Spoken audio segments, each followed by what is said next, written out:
Bandeirantes, a rádio que tem opinião.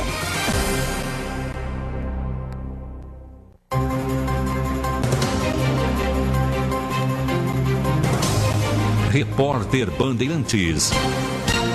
Reportagens, entrevistas, comentários e projeção dos fatos com credibilidade. Apresentação: Milton Cardoso.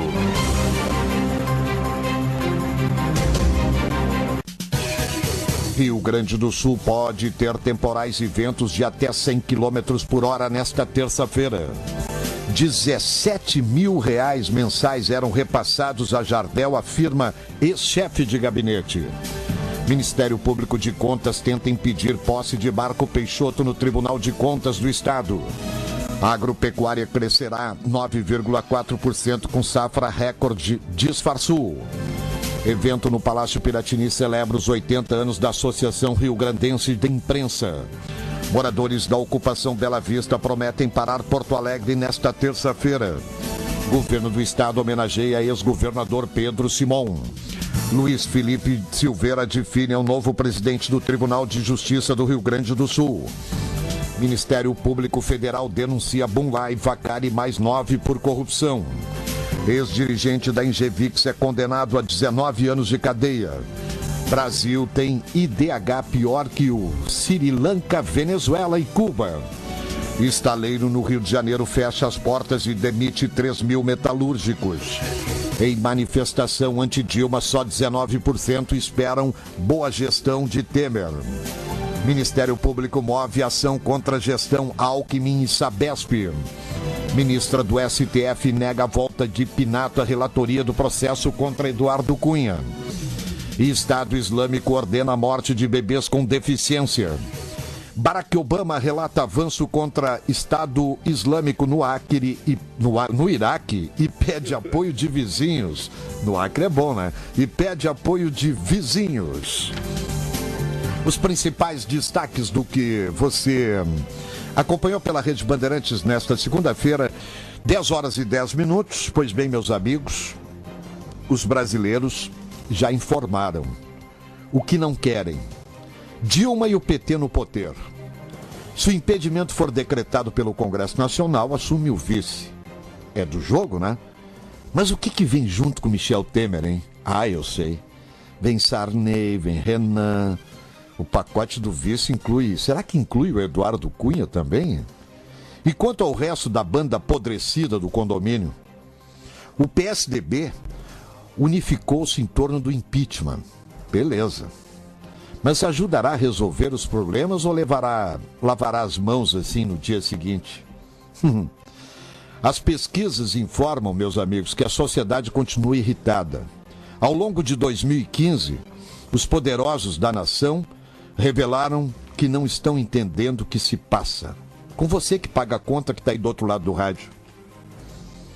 Dilma desperdiçou a sua hora atacando os delatores da Lava Jato, terceirizando o governo ao Lula e culpando a conjuntura internacional pela crise econômica. Quem levou Dilma para uma taxa de aprovação de 10%, menos de 10%, foi ela mesma. Os tucanos, democratas, adversários de Dilma, perderam o nexo ao imaginar que a aliança com Eduardo Cunha os levaria a algum lugar.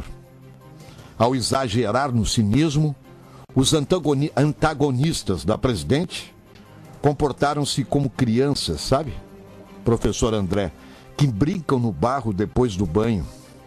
Hoje, Eduardo Cunha frequenta os protestos ao lado do boneco de Lula, Pichulesco, e Dilma, Pinóquia.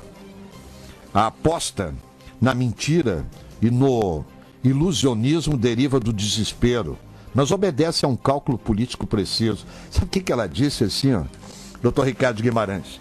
Não possuo conta no exterior. Não paira contra mim nenhuma suspeita de desvio de dinheiro público. Isso foi escrito, sabe por quem? Por profissionais, não por Dilma. A linha do ela contra ele, Eduardo Cunha, carece de sentido lógico, pois a peça do impeachment acusa a presidente de crimes de responsabilidade, não de desonestidade pessoal. Até aí, né? Contudo, o deslizamento discursivo faz sentido político, ao menos no contexto da baixa política em que colocaram o nosso país. Dilma tem uma irrefreável atração pela mentira, como se viu tantas vezes, notadamente na campanha eleitoral. Ela disse assim: eu jamais concordaria com quaisquer tipos de barganha, muito menos aquelas que atentam contra o livre funcionamento das instituições democráticas do meu país. Disse a presidente lendo palavras escritas pelos profissionais de marketing, logo depois de assistir ao fracasso da barganha articulada com Eduardo Cunha. A nova mentira seria facilmente desvendada se a oposição não fosse conduzida por amadores, sabe, professor Sérgio? Amadores, às vezes por amadores inescrupulosos. As penas dos tucanos está na testa do Eduardo Cunha. E no cadafalso, Eduardo Cunha pratica o esporte do confusionismo. Implicado no escândalo da Lava Jato, provável beneficiário do esquema do Petrolão, o antigo aliado, do lulopetismo presta um último e voluntário serviço ao enrolar-se na bandeira do impeachment. O impeachment perde força na proporção direta da difusão da crença de que o conflito opõe uma presidente honesta e incompetente a um facínora, corrupto. Esse cara tinha que estar na cadeia, esse vagabundo chamado Eduardo Cunha. Tudo seria diferente se desde o início a oposição tivesse dito: fora Dilma e leva o Cunha junto com você. Vá para o quinto dos infernos que o povo não aguenta mais. Não. As pedaladas fiscais são tão graves para o país quanto misteriosas para o grande público. Não se assemelham ao Fiat Elba de Collor, professor. As contas suíças de Cunha ao striptease em rede nacional de Delcídio Amaral, do Amaral. No Tribunal da Política, Dilma conserva oportunidades não desprezíveis. As suas chances aumentaram quando, a partir de julho, os grupos organizadores das manifestações pró-impeachment revelaram-se muito mais tolerantes com Eduardo Cunha que com ela. Os profissionais sabem disso, pois leem o que está oculto nas fímbrias das sondagens de opinião. Não por acaso o PT avançou a linha de frente do Fora Cunha, ocupando uma trincheira esvaziada pela oposição. O impeachment não será decidido exclusivamente na arena do discurso.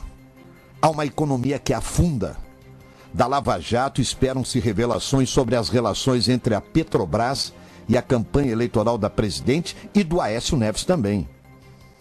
Ela contra ele.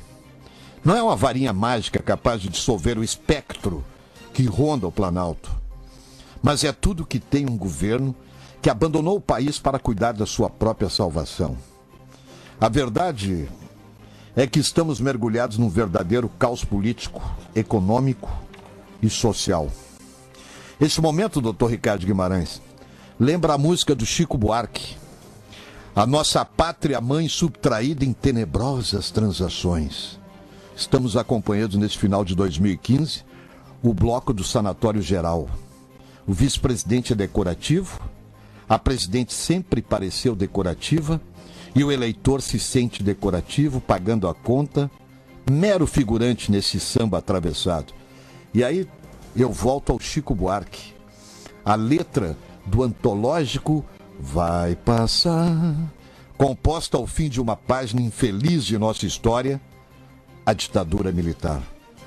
Hoje, com o país afundando na depressão e o espetáculo constrangedor oferecido pelo Legislativo, Executivo e parte do Judiciário, o mestre-sala e porta-estandarte do Sanatório Geral tem nome e endereço: Luiz Inácio Lula da Silva.